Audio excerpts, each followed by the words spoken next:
We talk about everything, play music in between. Tune in and enjoy Chad's underground scene.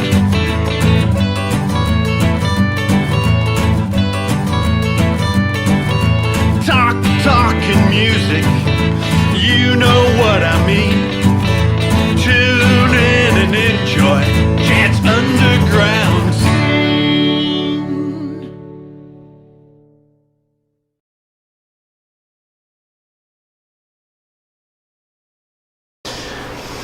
Welcome to Chad's Underground Scene, another special edition out here in Nashville, Tennessee.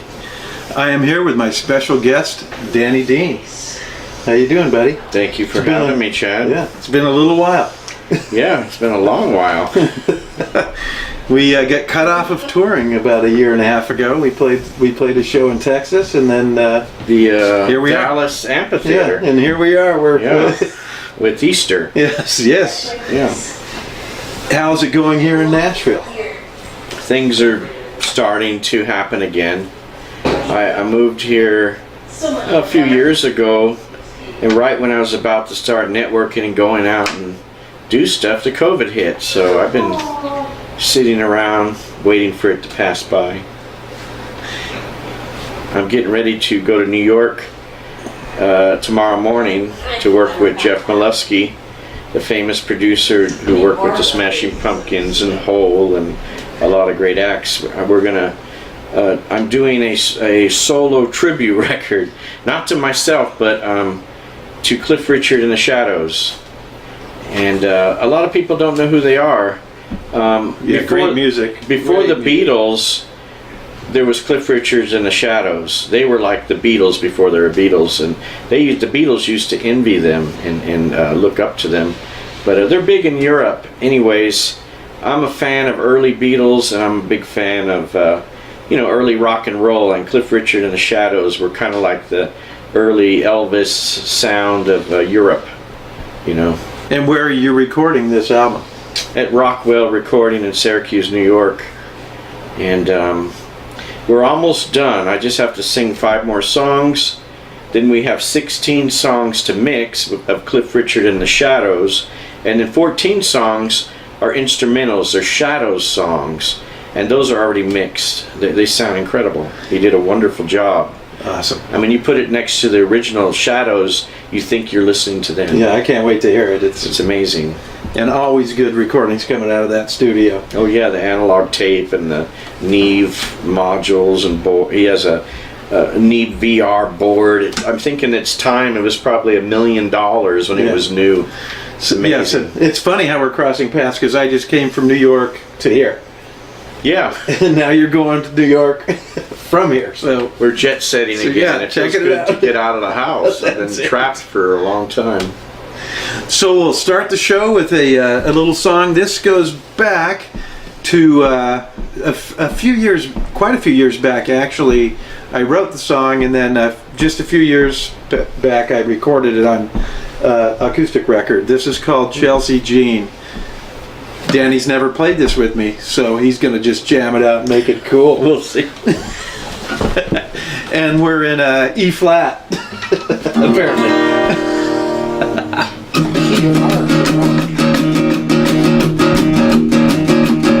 She's got eyes of blue that'll win your heart. She's got a great big smile that'll tear you apart. She's so clean, that Chelsea Jean. She looks straight in your eyes, make your heart skip a beat.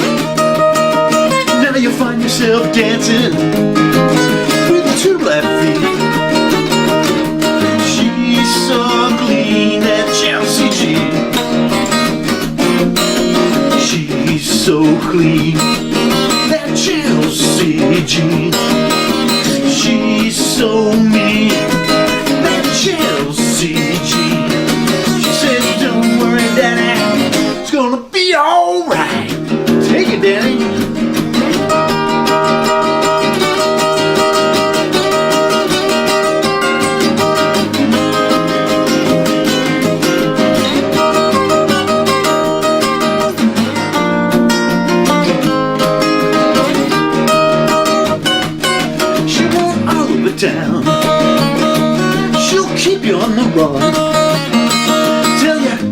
worry, that's just for fun.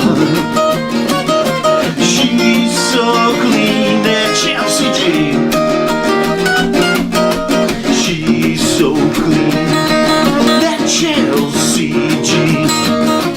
She's so mean, that Chelsea Jean. She said, don't worry, Daddy, it's gonna be alright. One more time.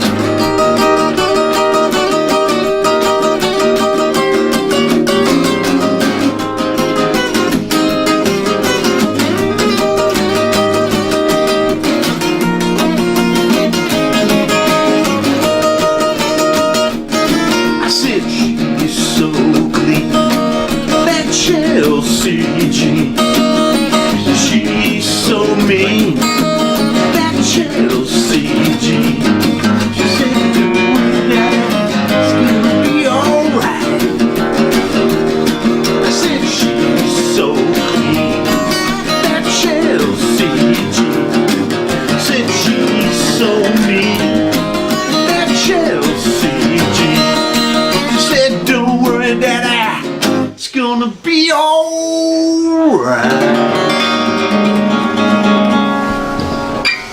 Yeah. All right. I like that. Fun stuff. That's good. Yes. Right up your alley. You've played a little bit of rockabilly over the years. I know 3 chords. That's it. It works. That's all you need to know. That's why we love it. All right, let's go back to the day. Because we both started in punk rock. You started way back in punk rock. I started way back in punk rock, and then we ended up together. So let's go back to the early days with Anti and Mood of Defiance. Well, I went to Hawthorne High, and I grew up in the South Bay, like you. And in 1978, I had a rockabilly surf band called Skinny Memphis, and it wasn't going so good. We could never lock in a drummer. And I had met a friend named Gary Cale. He had a band called the 415s, and they actually wrote their own songs, recorded them themselves, pressed singles, and had them played on K-Rock, on Rodney and the Rock. And that was in 79. Yeah, 79, yeah. I wanted to do that. I wanted to learn how to write songs and learn how to record and do all that stuff. So I moonlight in a band called Zurich 1916 with Gary Cale. And it was ambient noise. It's very early German style experimental music. Avant-garde, right? Yeah, Yes, cool. we had 2 tape machines, and that we connected them together, and we had 4 tracks. We recorded washing machines and the rain and someone reading poetry, and we would slice the tapes and run them at different speeds, backwards, forwards. I mean, we got all kinds of different sound effects. Threw them up and cut them up, threw them up in the air, and taped them back together. It took hours. Oh, sweet. You could do all that stuff in seconds in the computer now, in the digital world. But it took us hours and days to compile this stuff and mix it. We barely could play. It was experimental rock. Then we decided we wanted to do stuff with guitars. So we started a band, me and him, and I named it Anti. And I was only probably 14 or 15. I couldn't play and sing too well. I'd only been playing a year, and I couldn't play and sing yet. But I was writing songs finally. And we got a singer from my high school, a guy named Steve Acosta. He was this guy who dug the Ramones. He wore leather to school, and this is 1979. Yeah. And people didn't dig that back then. We were beat up all the time and chased, because it was, people were, how would you say it, very conservative. I mean, Yes, yeah. you can't even imagine what a nightmare it was. But Yeah, you just combed your hair different. There was some. Yeah. There were some people going, "No, get out of here, you crazy hippie." Yes, so this guy was crazy, Esteban. He was cool. Everybody liked him, and he had the leather jacket and the Ramones t-shirt and jeans. He was super hyper, was ready to slam in a second. He's like, he loved the pit. We're doing it, yeah. And I said, that guy's perfect. And he had a book of lyrics. And he had the hugest punk collection. He collected punk records back then. So him and Gary Cale had these massive punk collections, early stuff, and I was able to listen to all that. And we started the band, we got him to sing, and then we got Steve Lynn. This guy was like 12 or 13 and can play like a guy who's 40. He knew every beat.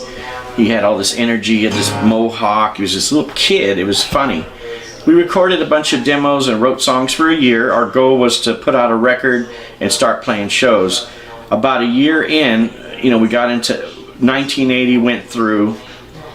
Steve's father had health problems, and it really shook Steve's world. So he decided, I'm going to join the Air Force, because he was a senior and I was a freshman. Right, yeah, you're a freshman. So yeah. he changed his path. His father passed away, and he did really great in the Air Force. I mean, he's the top Air Force jet mechanic in the world. He's retired now, but people want to hire him for their armies to work on their jets, or to look at them.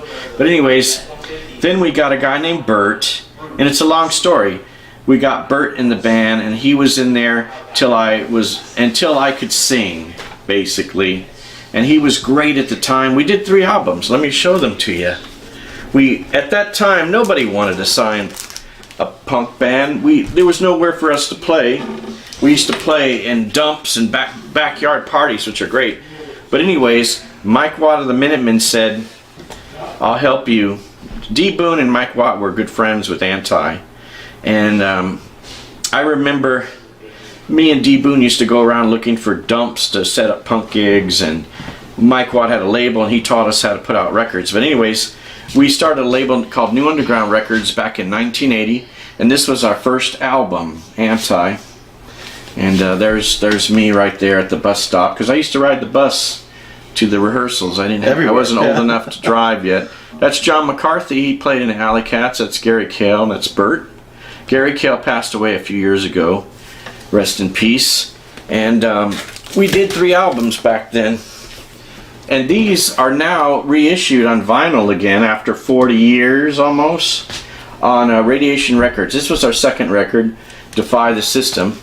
And then this was the third, God Can't Bounce. And they're out limited run on Radiation Records in Italy.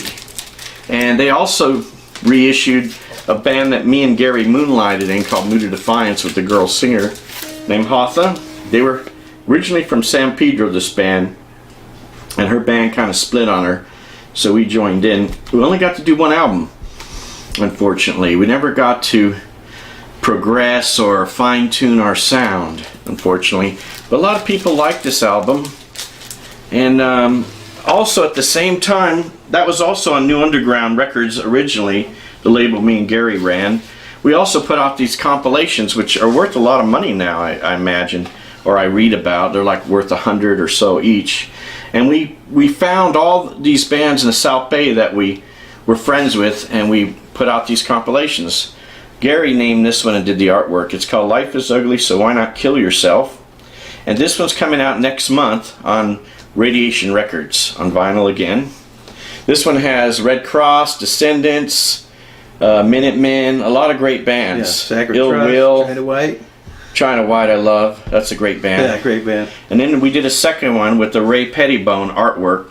Life is Beautiful, So Why Not Eat Health Foods? And I created that title, and Ray Pettibone did the artwork. I think we gave him the title, and he had a piece. He drew this especially for the album. And this one has the Bags, Shattered Faith, Germs, MIA, Power Trip, Vox Pop, a lot of great bands, Bee People, Minutemen. And these are worth a lot of money. They're collector's items, but they'll be out on Radiation Records again within a month or 2. This is Life is Boring. This was the third and the most rare. I only have 2 copies. And so Life is Boring, So Why Not Steal This Record? I named that title, and Ray Pettibone did the artwork. Steal it. And Jeff, give me that! See, crazy people You everywhere. only have 1 now. Then after Anti, give me that back. No. $100. After Anti split up, we were in San Francisco. We did our last show and split up. Gary and Norman was the final guitar player. Norman Fernandez from the Ligorians band, and Doug Carrion from later on Descendants. From Descendants, yeah. And what are those other bands he plays in? He plays in a band called Dag Nasty. Dag Nasty, Yeah. Field Day. Those two were in the band with Gary and I, and there was a big fight on stage between Gary and Norman, and the band split up in And we shared a studio with the Descendants 84. for a couple Oh yeah, of years. that was later on. When Doug was playing with them, yeah. And then in 1984, Anti broke up, and I thought that I waited around a year, but when I looked at flyers, it was only not even 3 or 4 months. I was already back in the scene playing shows with Easter, and the band Easter had a few lineups. John Duffy was original member with Jeff Dimmick from Overkill. He was a guy I went to high school with, and Thaddeus O'Shea, who came from Muda Defiance. That was the first lineup. We had a couple drummers come and go, and then Corky joined the band, and then you joined with him. Corky was your friend, but we got to get signed to Capitol Records sub-label in '86.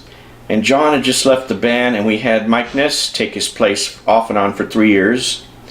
And we only were able to get out the 1 record and the 12-inch, unfortunately. But there's a bunch of videos we got to do. We got to do, I think, 4 videos. And Right, and we'll break away right now, and you will see the first video that actually has Mike Ness in it. This one is called Lights Out. Here's Easter on video 1.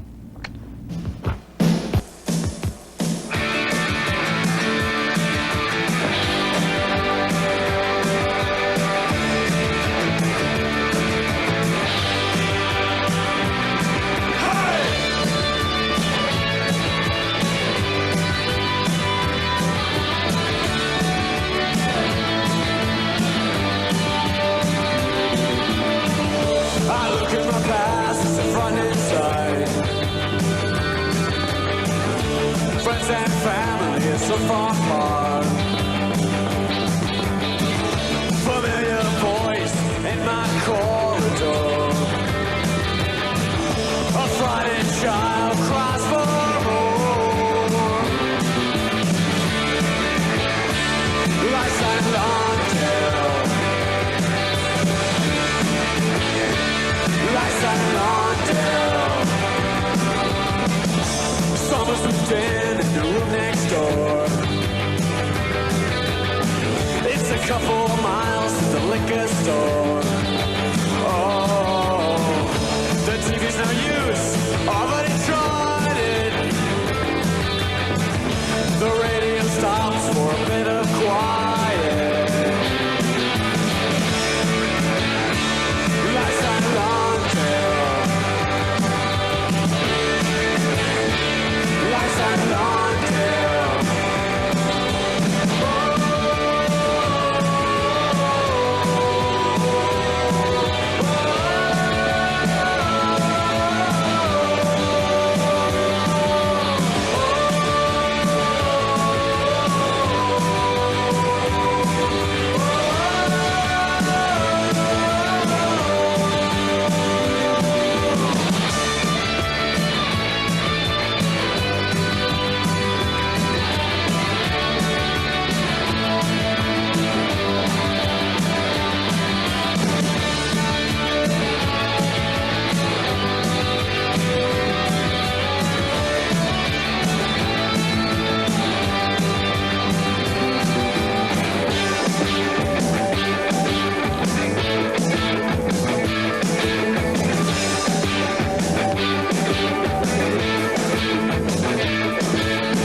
Some people like to lie. Some people try to hide. There's people out there who make you a mock. You gotta show them that you're smart.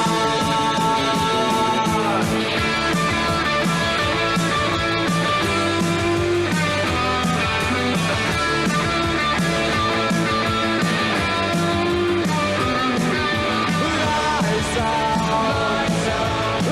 lights out until lights out, lights out, lights out.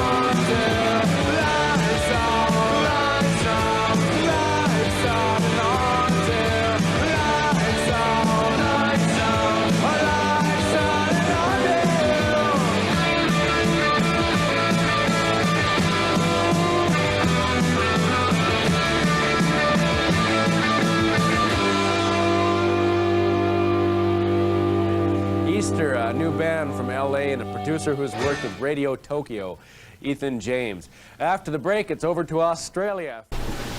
So we spent a lot of time in the underground scene. So tell us a little bit. You were in there real early, so tell us a little bit about the underground scene and what was going on. Corky and I were bouncing around different places, Cathay de Grande and some other places, and Well, we crossed each other's paths in different places there. So tell us a little bit about the underground and what was going on in the scene at that time. well, there wasn't much of a scene. It was slowly growing, and I think by maybe like '82, it started to explode. Yeah, It that's started when it getting was bigger and bigger. That's when it was going off. You know, I remember when we were first in it, what I understand is that punk rock started in New York and Detroit with the Ramones and those other bands, which I love. And then they went to England and inspired a lot of other bands to start up, like the Pistols and the Clash. Then LA exploded and had to throw back their version of punk rock.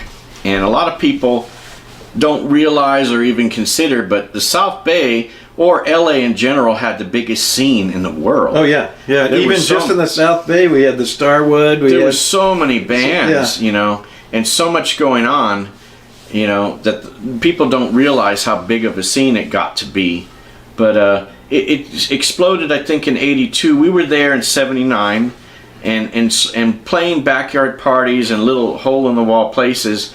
We knew that we loved this music and that we believed in it, and we just played it for not for money or for fame, because we really loved the music. It was music that was ours, you know, music of the youth and from our heart. We sang about the government. We never were political, but we were aware of what was going on in the world. And it's strange when you listen to the songs 40 years later, they make sense. They're relevant to what's going on now. A lot of people tell me that, and it's kind of odd because we were more a leave us alone government type of yeah feel. But it's very strange that I didn't realize it till later, but anti was a threat in a way, even within the scene. They thought we were this radical race, political band. And we actually were banned from playing punk shows because they thought we were too radical. Right, they would take your lyrics and make it what they think it is. You know, it wasn't safe at all. But we really didn't, we were just reporting what we read in the paper and the way people thought. Yeah. It wasn't what we thought. Right, and even Corky, he was in LAX, and they had that song, Mr. Reagan. Yeah, Ronald Reagan. Mr. Reagan, and that was super controversial, ended up on K-Rock. That was a huge... And then they were like, get it off of there, this is way too controversial. Yeah, they were very conservative back then. Everyone, the attitude back then people had, the general public, you know, the consumers, they wanted to be accepted by each other. But we didn't. We didn't care to be accepted. We didn't want to be accepted by them. We wanted to be individuals. And have fun and be left alone. Yes, and it wasn't like that. It was hard in the beginning. But I say by '83, '84, the punk scene got violent. There was gangs involved. When a certain amount of people get into a scene or a place, they start doing this tribe mentality. You know, when there's too many people, they start segregating for some reason. It's a psychological thing. And it's always bad when you segregate. And they start segregating into groups, and then they start fighting amongst each other, and they forget why they're there. You know, because they're too busy hating and not loving and having a good time. Or supporting each other. Because we went there, when we were playing, people were there for the music, and after a while, a couple years go by, you see just the back of people's head, and they're fighting, and there's a slam pit, and they're destroying and everyone's everything. angry about nothing. The scene was hard because we would find a club that would let us have a chance. We used to lie and say, oh, we're a blues band or we're a surf band, and we'd get the gig and they go, wait a minute, you guys don't play surf. And we were praying that the punks that would come to the show wouldn't wreck the place, but they would wreck it. Then we wouldn't be able to have a place to play. And then we'd have to find a new place to play, right? You know. But luckily, later on in time, you know, you had the Cathay de Grande, and you had the Vex and Godzillas and all these so many places after clubs that were really cool, and it supported Mi Casitas was good. Yeah. Yeah. But the South Bay scene was underrated. There was then so they- many great bands. And then same in the Orange County scene. That blew up at the same time. that was and, huge. And then Orange County. that also, like the South Bay and other places, they actually found other venues that could get through all of this craziness. They were shutting down ones because of the violence and all the shit, but there was other clubs that went underground, and they said they were getting the right bands that weren't bringing in those crowds that were the problem. And then the whole thing kind of blew up, and then Well, we get metal stuck took with over, you know? Then we get stuck with grunge. Glam metal took over. I like glam. Which is cool. I liked it, glam yeah. rock from the early Yeah, 70s. that was Glam metal. and the glam metal was alright. It was fun. They It were was nice fun. guys, all those bands. We played with a bunch, remember, Chad? And we and played with on Guns N' Sunset Strip Roses and Faster Pussycat Yeah. were very nice to us. Yeah, we played several gigs at Faster Pussycat. They were so fun. To I hang out remember with. they hired us to play Dancing Waters. They needed a band. Somebody canceled, and they called Yeah. us, and it was all metal gigs. all metal remember? bands, and they loved us. And we were scared. We thought they were going to tear us apart. We went out there and they loved us. I go, man, this metal crowd is cool. Yeah, And yeah. And then the we Gothic played- scene yeah. was huge too. They and then we accepted played us several gigs with Lockup, with which Easter. Lockup, which was Rage Against the Machine. turned into Rage Against Yeah. the Machine when they split up. The singer started his band. Two of them, and they, two of them went And they into- wend and started Rage and Against they're the legends. Machine. Rage Against And the they, Machine. when we played with them with Lockup, they were great. Great band, great singer. we Just played with Faith No More, Yeah. a lot of bands. Oh, No Doubt used to open up for Easter. I remember that. And anyways, Easter was from what 84 to like 90, 91. But that grunge scene just destroyed everything for all of us. I never thought the metal scene would die. I thought it was very strong, but Right. when grunge came in, it just took over. It was took over amazing. everything. It and- kind of combined. and it was so punk and- short-lived. It was crazy. It's weird. It was like a combination of punk and metal. You know, it was their own thing. And there was no build to it. It was just here, and then it was big, and then it disappeared. Yeah. As fast as it came, it disappeared. So Crazy. I think in 92 I started Mercury Tilt Switch, and then that didn't work out as great as we wanted it to. We were doing that for 2 or 3 years. Did an album with Jay Baumgartner, who's done a lot of huge acts. You know, Tool, Korn, all those bands. And he also did the mix on their. He also did Single. the 12-inch single, and that didn't work out. So I committed career suicide. People thought I was going to be the next Bruno Mars, you know, and I don't think Bruno Mars was out yet. And Bruno Mars, I heard that he was a fan of Easter's, you know, because there's a picture of him, and I have a picture of me. I don't know if he saw it, but he did the same pose, wearing the same clothes with a Gretsch. I go, that is so cool. But his family or somebody contacted me and said, did you know that Bruno Mars was a fan of yours and he had the Easter album when he was in high school? Oh, nice. I go, no, how would I know? I go, that's an honor because he's such a great songwriter. But people thought I was going to go that route. But I didn't. I committed career suicide, and I went to do my roots music because that's what I loved. I loved 50s music and some 60s. And I went, instead of going by Danny Phillips, which a lot of punk people know me as, I went by Danny Dean, my first and middle. And they never knew that. Yeah, and I it did made total rockabilly. sense to us because you always said, "Oh, we need to put a little more Johnny Cash into this song," or we need to put. You always brought up good, cool '50s artists for us to listen kind to. of stay a little bit of rootsy. Yeah, but, Eddie Cochran. We but- played Eddie Cochran covers in Easter. Just had a great time. But I did the roots thing from what was it, 94 to now. And That's 20 something years, 25, 26 years. And between all that, I would moonlight in other bands. I played with OMD briefly. I was their touring guitarist. They were synth pop pop band that was huge from England. Orchestra Maneuvers in the Dark, which I loved. That was the biggest challenge for me, and that was a great experience. And then I played with Roddy Radiation from the Specials. When I was doing my rockabilly band, I got to open a lot of tours for different bands, like Yeah. the Specials and Berlin and Flock of Seagulls, all these different bands. So that's where I adopted some of the 80s covers with the rockabilly vintage feel. And then we got to squeeze a few Easter tours in there, and Yeah, I did some Easter anti-gigs tours. where I played bass with you Did guys. some anti-reunions. Yeah. And then I got to play guitar for When in Rome. And they had the hit The Promise. And I was their guitar player for about 6 years. 7 years. And yeah. then I decided to move out this way. I moved to Kentucky for 2 years, and then I decided there wasn't enough music going on there. And I tried to absorb the bluegrass, but it wasn't my thing. He just found Matt Marie's the name of his latest flame.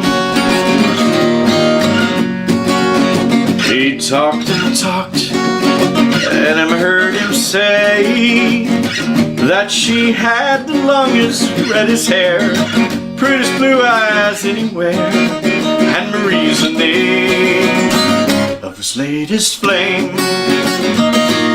Easy.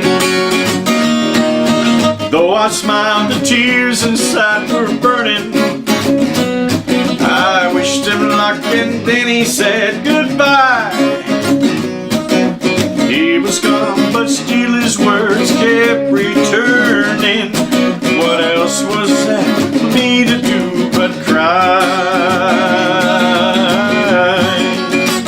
Would you believe that yesterday this girl was in my arms and swore to me she'd be mine eternally? And Marie's the name of his latest flame. We're gonna rock it. Go to Tennessee.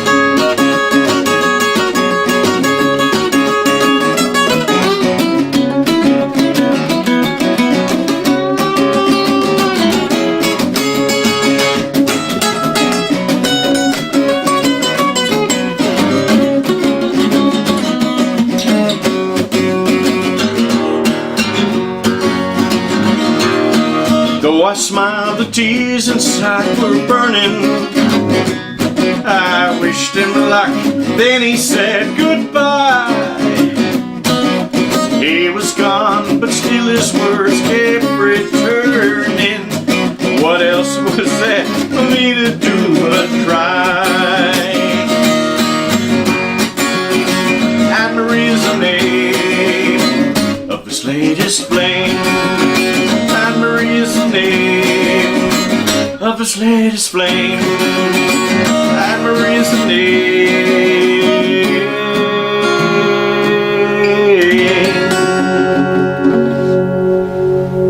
Nice. Yes, good memories there. We played that 100 times at least, right? With Easter. Yeah, I haven't played that in 100 years, I think. Sweet. So, we hung out a lot of clubs with Easter, had a lot of good times. So maybe tell us a best story about times. some of the best times we had hanging out playing with Easter. Oh, I don't know where to begin. It's a Probably long- the Anti-Club would be a good place to begin. Oh, I'll try. Oh, what? Oh, when? What are you We had thinking? so many good times there. The Anti-Club was wonderful. Helen's Place, it was called, and then they switched it to the Anti-Club.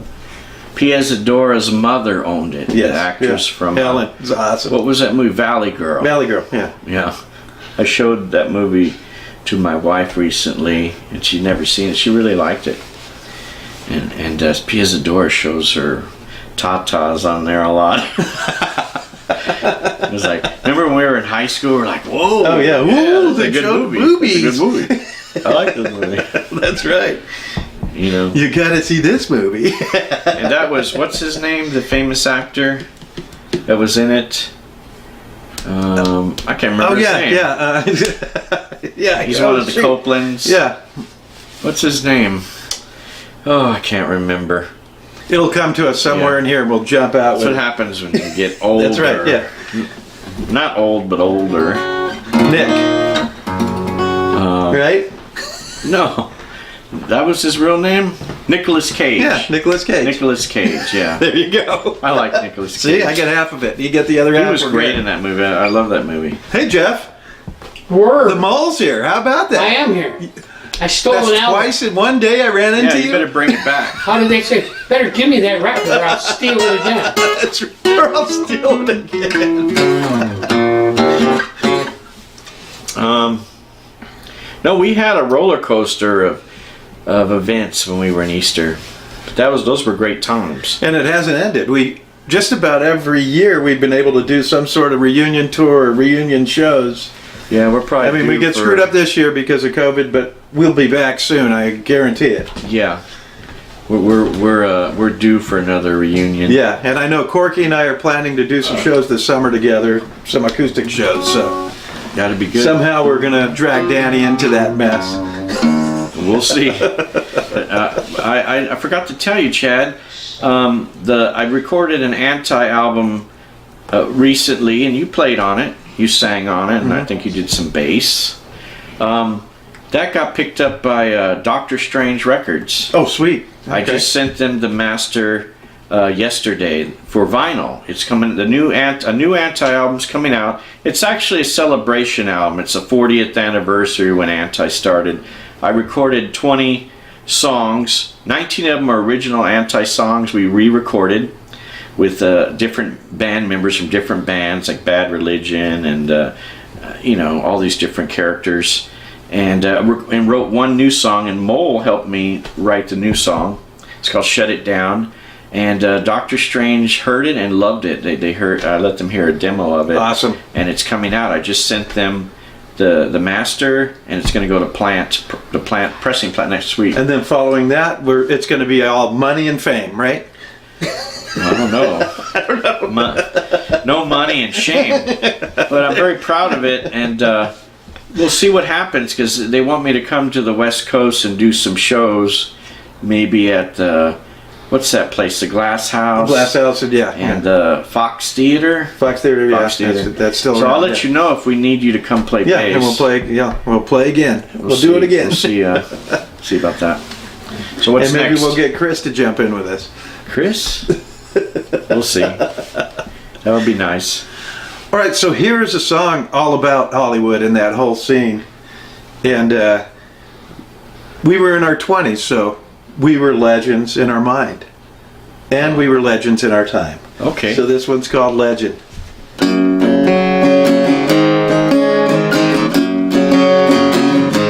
I remember all the fun we had at the Cafe de Grand. Faster the better, louder the band. Drinking beer from tin cans, talking to a friend. We would do it all again. Thought it would never end. I'm a legend in my time, legend in my mind. I'm a legend in my time, legend in my mind. I'm a legend in my time, a legend in my mind.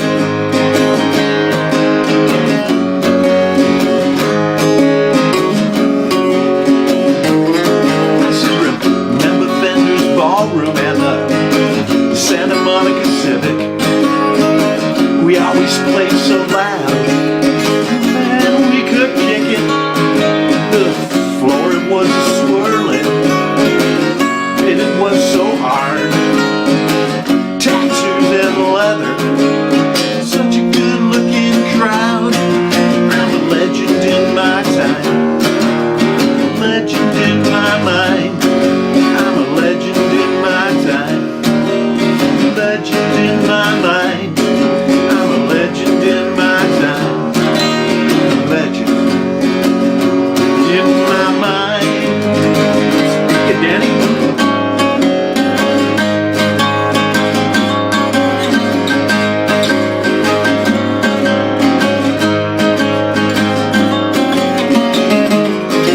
Said 120 minutes, VH1R, my favorite band. Stiff Little Fingers, 999, all of their fans. 3 clubs a night, and then cancers with your friends. We would do it all again. Thought it would never end.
So that was all about, I mentioned a whole bunch of the different clubs we played in those days and places we hung out and saw some great bands.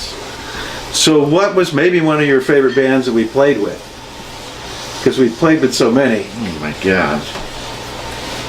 Oh, I don't know. All of them. All of them, yes. I'm kind of in the same boat. I don't think there was any bad bands. No, really. no. I'm trying to remember, who was your favorite? Even the crazy, insane ones. We played one night. We were undercover as Zombie Sluts from Hell, and we played with Green Jello, We did? who changed their name to Green Jelly, right? Oh yeah, they might have gotten sued. And and it was, they were such an odd, weird band. But it was fun and cool and loud and crazy. It was weird. Easter wanted to be, we wanted to be able to fit in everywhere. You know what I mean? So we did. Our sound and all that stuff, we were able to play metal gigs and experience that, gothic bands. Remember we played with the Nine Inch Nails? Yeah. Trent Reznor? He was so nice. I liked meeting Yeah. him. And then Perry Farrell was super nice. We Yeah, played with them remember- a couple times. And We played with a lot of really great bands, and I feel blessed that I got to be part of that music scene from the 80s, the early 80s on, because a lot of great bands and a lot of them became legends. I mean, I used to hang out in the alley with Flea, and we'd talk about John Watson of 999. Oh, yeah, He yeah. was our hero, and Flea played in Fear and for a little while, then he quit to focus on the Chili Peppers, and God, there were so many. And one of the amazing- highlights for me was playing with Alex Chilton. Oh yeah, that was a great that was show. amazing. I And then we remember. got blamed for the riots in Orange County after that show. He was very mellow and nice. He's a legend. And so amazing. And man, could he sing. And his poses on stage when he's singing were so authentic and nice. Just to see somebody just going for it and singing like that. It's great. Yeah, what was his big hit? Aeroplane. Give me a ticket for an Yes, aeroplane. that's what I'm thinking. Good What is the time, time? make it fast plane. I'm a coming home. Yeah. Oh, my baby, My baby wrote me a wrote letter. me a letter. It's called The Letter. Yeah. That's an amazing song. And he did I- it live that night. It was Yeah. only a 3-piece. And I was able to do it on one of my shows. One of my friends, Larry, said, "Hey, let's play that song from Alex Letter. Chilton." Yeah, from the Box Tops. It was actually before Alex Chilton The Box did any Tops, solo that's right. records. He was in the Box Tops. I think he was like 15 or and 16. he was a young teenager. Yeah. and he And had he a sang voice like of a he was 40 or 40, 50, you know. and smoked 100 packs of cigarettes. Yeah, we used to hang out with the older cat. What was his name? Saxon. Yeah, Sky Sky Saxon. Saxon. Yeah, Remember that yeah. guy? He was the coolest. What band was he from? Was it the Seeds? Pushing Seeds, Too Hard. Yes, yeah, he was in the Did Seeds. he? yeah. I think he sang. And then we hung out with the other guy Pushing Too from, I can't remember the other guy's name from Strawberry Alarm Clock. He also hung out with that scene. And then Blondie's, we hung out with the guys Oh, from Frank and Nigel. yeah. Yeah, they were Blondie gonna and Frank produce- actually played a couple shows with us. And they were going to produce the Easter second album. Yeah. You know, that was a shame. And before we did the first album, what's his name was going to try to produce it? The Moon one that- Martin. No, the Right? one that passed away in prison. Oh, yeah. What's his name? I can't- Ah, man, this is embarrassing. Our brains are just not there. Yeah, he got thrown in jail for that woman being shot Yeah, on his yeah, property. mhm. That was he did the Ronettes. He's Ronettes, yeah. married to what's his name? Phil Spector. Phil Spector. There you go. Phil Spector. Phil Spector He's was Phil going. Spector. Jesus Christ. He was interested in doing the first Easter album, but we went with Ethan James. Yes. because Ethan James had a reputation. If you did a demo with Ethan James, you would get You signed. get a record deal. X, Jane's Addiction, all these And bands it's with true. Ethan. It's true. It happened And for us. everybody would get signed, and we did a demo with him, and we got signed. It was amazing. We It get was real. signed, and then the next thing we were on K-Rock, we were on 91X, we were on Kits up in San Francisco. We were we had a problem though because they thought we were too hard for the big stations, our sound, to alternative, and then the alternative stations thought we were too poppy. Yeah. So we didn't fit in anywhere. It was horrible. But we got on. But we did all right. We got on stations all over the country. Some places we had as much airplay as Madonna. Oh yeah, and then MTV loved us. MTV played 3 of our videos. And VH1. And that to me is an honor that we got to be part of the MTV generation. A small part, but we actually are MTV artists. If you Oh yes, yes. look back, We were in the middle of it all, right? We were on, and then Sting was on with the Depeche Mode's video would be on, and ours, and then I want my MTV. and then In Excess, and my biggest moment was when we played live on K-Rock. Yeah. Not once, but twice. And the DJs at K-Rock, which K-Rock was becoming the biggest station in the country. I mean, they were the biggest stations in California, but they had the most listeners in the country, bigger than any station. Anyways, and they were doing what we wanted to do, right? They were alternative. They went from alternative to actually everybody wanted to know what was going on. What's Playing- the next new band? What's the next new song playing the music that we wanted to hear. And we got to perform live, and I had talked to someone in the staff at K-Rock. They said that only a few bands have ever gotten to play live on K-Rock. Twice, right, yeah. Not twice, but just once. Yeah. They maybe not even 10 people have gotten to do that. I think Yeah. Morrissey was one, us, No Doubt, And a few other bands. Adamant did. Adamant. And that's amazing, that To be in that we got to company be is amazing. I mean, remember when we used to get reviews in magazines? They'd top 10 albums of the year, and it'd be U2, In Excess, what's that band? Whatever, and we'd be in there, like number 8 and we'd be 8 or 6, 9 or and we're like, what the heck? But the shameful thing is that we had some fame going, and we were playing and working hard, but where was the money? Right. Oh yeah. They weren't pouring money on It was us. embarrassing. Oh yeah, you're popular and you're on TV and all that, but you don't have enough to buy a cup of coffee. Right. So we had here's a good little story. All right. And we were in San Francisco, and we're playing with Concrete Blonde. We were touring with Concrete Blonde. And we were on tour, and we had a night off. So we figured, what are we gonna do on our night off? Let's go to clubs and hand out flyers and tell everyone about our show tomorrow.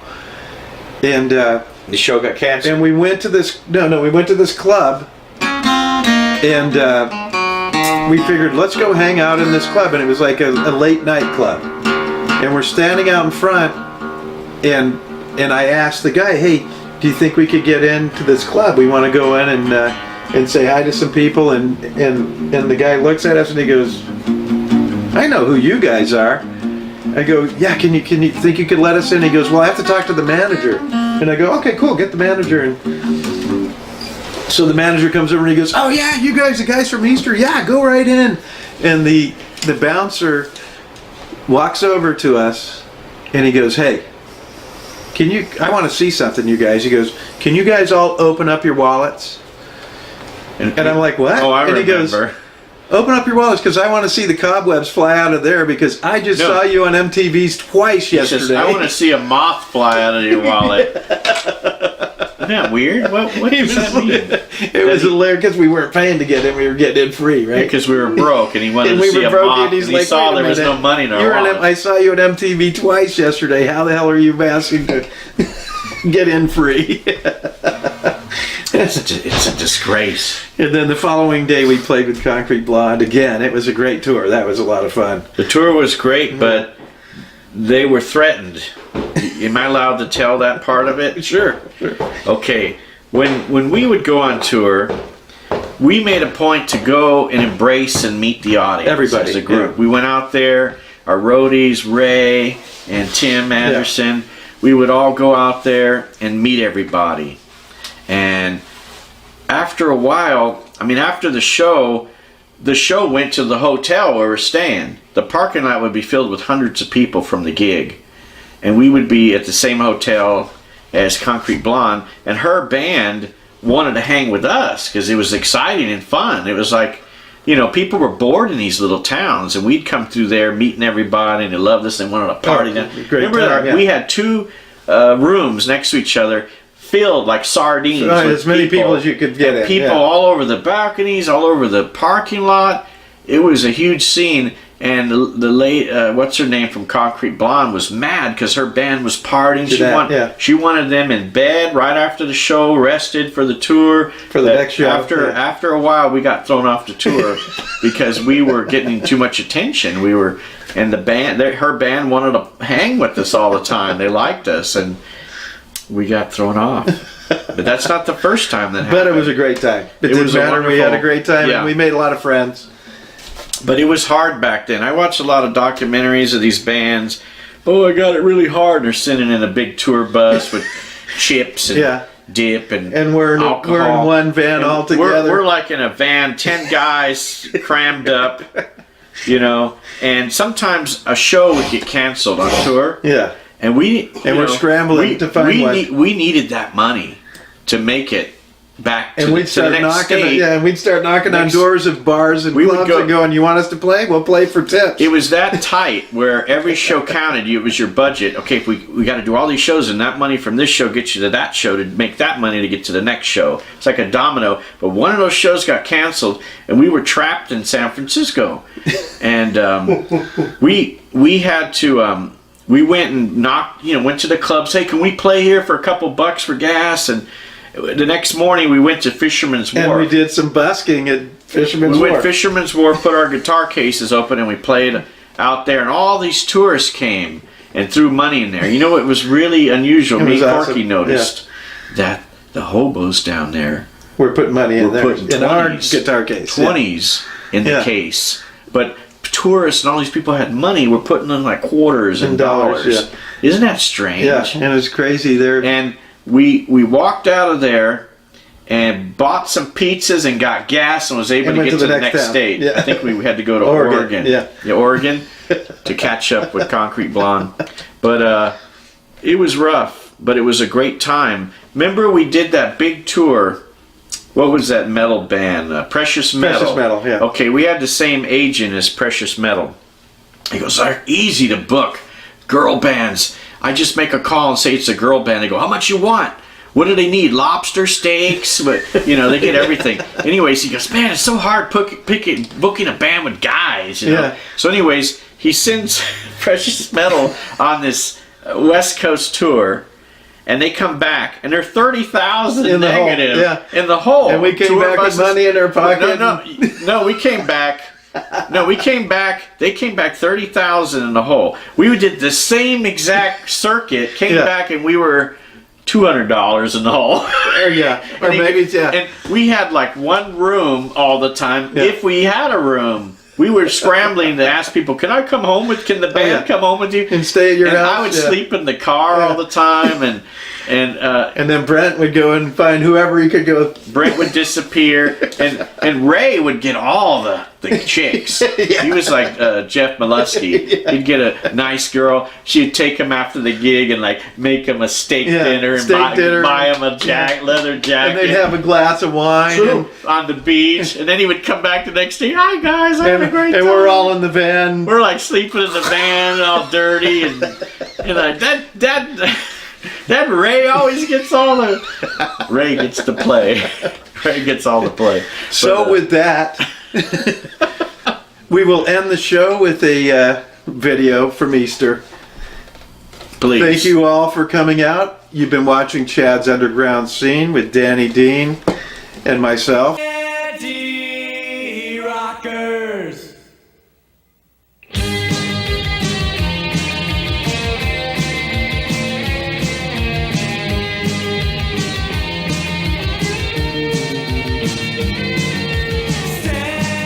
Steady rockers. Steady rockers. Let me tell you.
tune in.